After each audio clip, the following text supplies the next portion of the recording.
Ramai orang masih fokus kepada keberhasilan tahunan, tetapi lupa nak tengok satu perkara penting, iaitu pertumbuhan nilai yang sebenar. Emas walaupun tidak memberikan tulangan tahunan, tetapi nilainya naik tahun ini sahaja tuan-puan sebanyak 50%. Simpan senyap-senyap, nilai makin meningkat.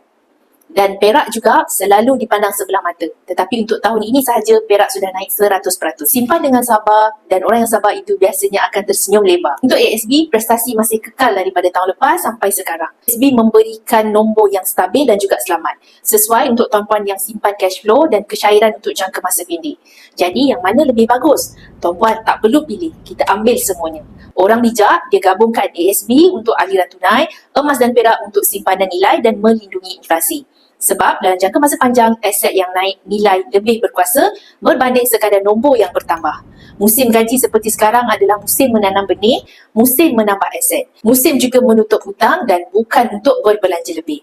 Bagi tuan-puan yang dah yakin dan nak alihkan sebahagian simpanan duit tunai ke dalam bentuk emas, tuan-puan boleh rujuk info saya, cara mendaftar akaun dan saya akan bimbing langkah-langkah simpanan emas yang terbaik untuk tuan-puan.